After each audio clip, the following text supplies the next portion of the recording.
Hello everyone, I am Shweta and welcome to my channel Analytics by Shweta. In today's video, we would be looking at three functions, the EDate, the EOMonth and the DateDiff function. Let us first start with the EDate. The EDate returns the date that is indicated number of months before or after the start date.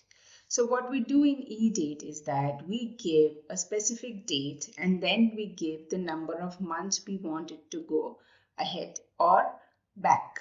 So you can give a positive number if you want to go 2 months ahead, or you can give a negative number if you want to go 2 months back.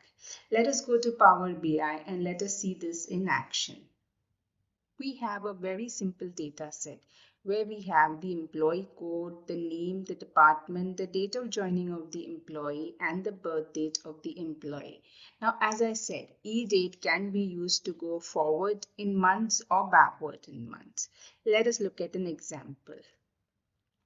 We use forward 2 months.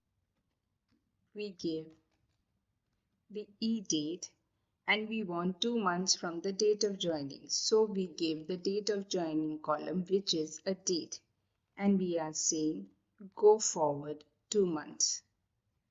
Let us change the format of this date. So now if you see, we are at 10th May and we said go forward 2 months. So we have went to 10th July 2020. We can also go backward 2 months. Let us look at an example. Back 2 months. We use the EDate. Once again, we give the date of joining column and we give here -2 and we approve this. Let us change the format of the date. So this calculated column is going 2 months back, that is from 10th May, it is going 2 months back and going to 10th March. So that is what we mean in EDate. You can go forward or backward in time. The uses of this in an HR data set is, for example, you want to calculate the probation end date of an employee. That is 6 months from the date of joining. So let's do that. So we create a new column. We write probation end date. We use EDate. And now we give the date of joining column, which is hires DOJ. And then we say go ahead 6 months and we approve. Let us change the format of this date. So if you see, the date of joining is 10th May and for this employee the probation ends on 10th November. The other example is if you want to calculate the retirement date of an employee. For example, if an employee retires when he or she is of 60 years of age, that is from the birth date, we need to calculate when they will reach 60 years and that would be the date of retirement. So let us create a new column. We would write retirement date. We use the EDate. Once again, we use the birth date column now. We do not use the DOJ because we want the birthday of the person, as we want to see when the person will reach 60 years. So we write 60, but 60 is the years and we need to give months. So we multiply it by 12 and we close this and we approve this. And let us change the date format. Now, this is the retirement age of the employees whose date of birth is 15th April 1977. That person will reach 65 years of age on 15th April 2037. So in this way, we can calculate ahead months or we can go back months. Now, this is an example of an HR data set. If you have another data set like a subscription data set, and we say the subscription ends 6 months down the line or 12 months down the line of purchase. So we can take the purchase date of the service and add 6 months, 12 months to it to find out when the service ends. So this is another example of where we can use EDate. We would be now looking at EOMonth example. Now, EOMonth returns the date in datetime format of the last day of the month. So it can be either before or after or on the same level. So we would see it in action. What does this mean? So let's head to Power BI and see it in action. We are once again at the same data set. Let us create a new column. We would use EOMonth example 1. We use end of month. For example, we want what is the end of the month of the date of joining and the current month. So we use DOJ, and here we give 0 as the option. We do not want to go forward or we do not want to go backward any month. We want to remain on the same months. Let us change the format of this date. If you see, the date here is 10th May 2020 and it is returning us the end of the month, which is 31st May. As we have given 0, it is going on the same month. Let us look at another example. We use EOMonth example 2. We use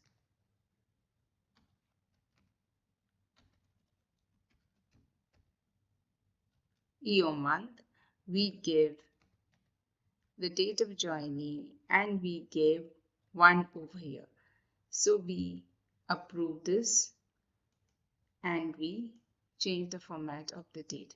So if you see, we are at 10th May and it is going 1 month ahead and returning the end of that month. So it goes 1 month ahead to June and then it returns the end of the month for June, which is 30th June.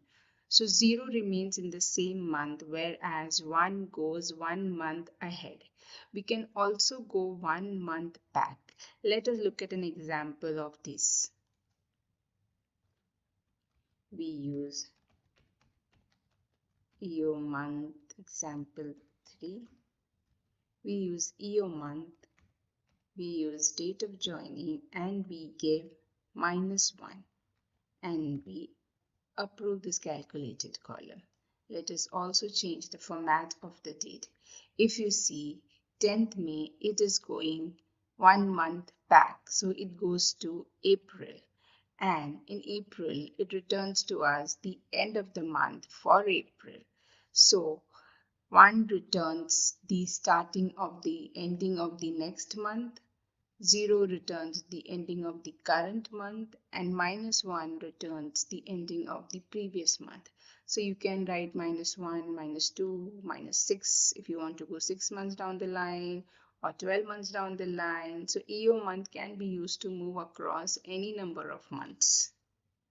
You can use EOMonth if we want to find out the last day of the month if any activity needs to happen at the end of the specified number of months.